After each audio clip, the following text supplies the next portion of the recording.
Hello student, अब हम solve करने वाले हैं फर्स्ट का सी पार्ट। लेकिन उससे पहले एक बार फिर से रिवाइज करो। इंटीरियर एंगल क्या होते हैं? इंटीरियर एंगल क्या होते हैं? ये अंदर के एंगल 3, 4, 5, 6 ये इंटीरियर एंगल कहलाते हैं। एक्सटीरियर एंगल क्या होते हैं? बाहर के 1, 2, 7, 8। करस्पॉन्डिंग एंगल क्या होते हैं? 4, 8, 3, 7, 1, 5, 2, 6। ठीक है। अल्टरनेट इंटीरियर एंगल क्या होते हैं? 4, 6, 3, 4। अल्टरनेट एक्सटीरियर एंगल क्या होते हैं? 1, 7, ये बाहर के 1, 7, 2, 8। ठीक है।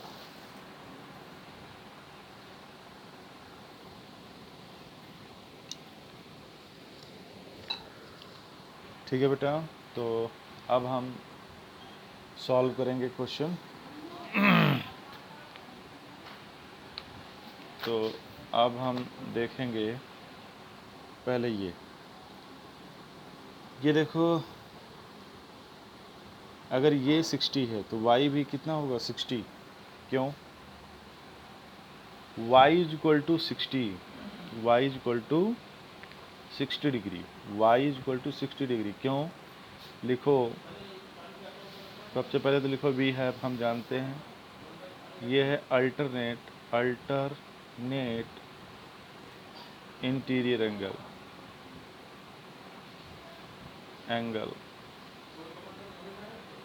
ये हम लिखा नहीं करेंगे, बना दिया करेंगे AIN। ठीक है ना। उसके बाद में ये तो आ गया। उसके बाद में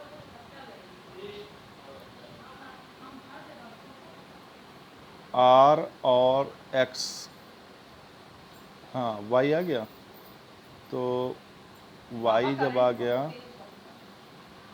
तो y प्लस एक्स ये कितना होगा? 180। क्यों? ये क्या है? Linear pair. तो y है हमारा 60 प्लस x, ये 180। x इक्वल टू 180 माइनस 60 कितना आ गया? 120।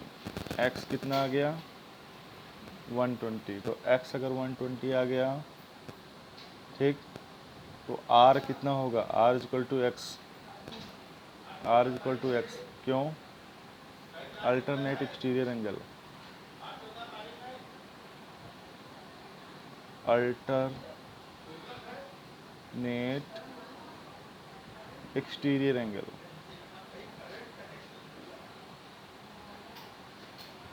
ठीक है ना बेटा। देखो, ये r और ये x, ये बाहर r और ये बाहर x, इस लाइन के इस साइड में इधर बना r और इधर बना x, तो ये हैं अल्टरनेट एक्सटीरियर एंगल। ठीक, इसलिए r कितना हो जाएगा? x के बराबर। r हो जाएगा 120। ठीक है। तो हमारा y आ गया, x आ गया, y आ गया, x आ गया, r आ गया।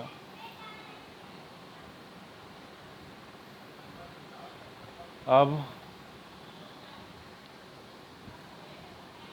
R और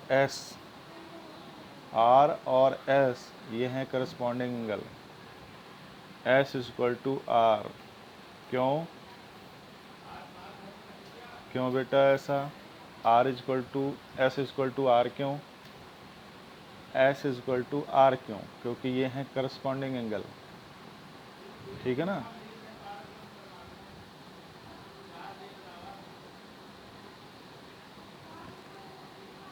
करस्पॉन्डिंग एंगल।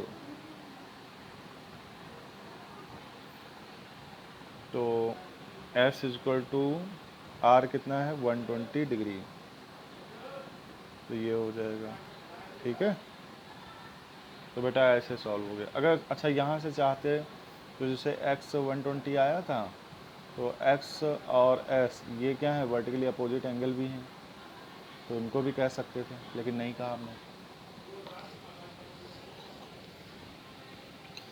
किसी क्वेश्चन को सॉल्व करने में कई मेथड यूज हो सकते हैं। ठीक है ना। तो हमें जब भी जो याद आता है हम उसके हिसाब से चलते जाते हैं।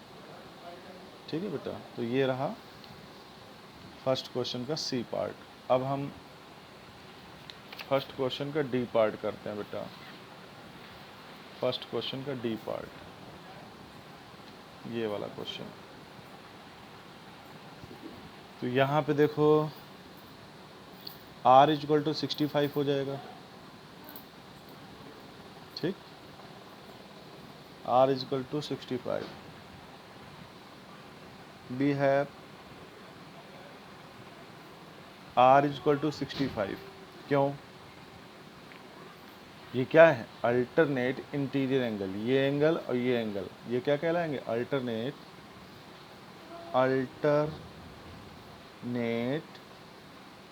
Interior angle.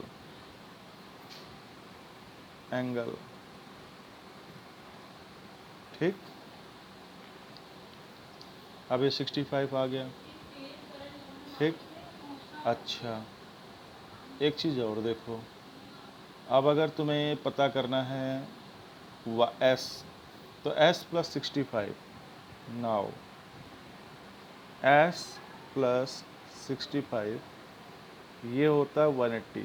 अब तुम कहोगे सर ये क्यों? क्योंकि ये दोनों आपस में क्या हैं? ये दोनों है लीनियर पेयर। लीनियर पेयर क्या होते हैं? ऐसे दो एंगल होते हैं, इन दोनों को सम करो तो 180 आना चाहिए। तो देखो यहाँ से हम करोगे तो ये एक स्ट्रेट लाइन है, तो ये कितना आएगा? 180। तो x की वैल्यू निकालो तो आएगा 180 माइनस 65। ठीक,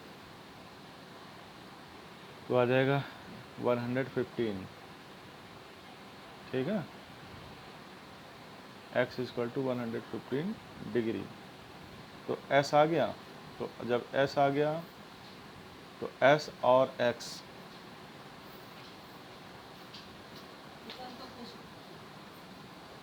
नहीं क्या किया हमने, ये s आया बेटा, s है ये, सॉरी ये s है, s की जगह पे x लिख दिया हमने। ठीक, तो s आ गया और x और s, now x equal to s।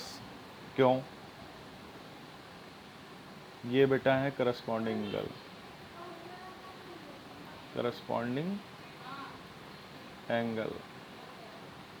Corresponding angle equal होते हैं।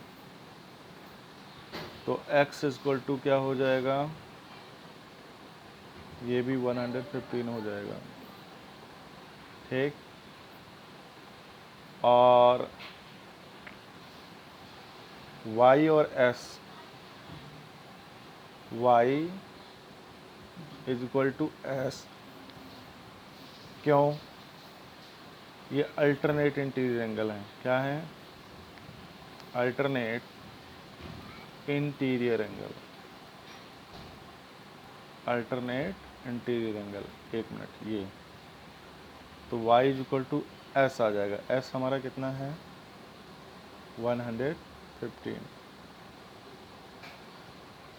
तो हमने सारी वैल्यू निकाल दी। ठीक है ना, हमने r निकाल दिया, r कहाँ था, हाँ, फिर s निकाल दिया, फिर y निकाल दिया, फिर x भी निकाला हमने।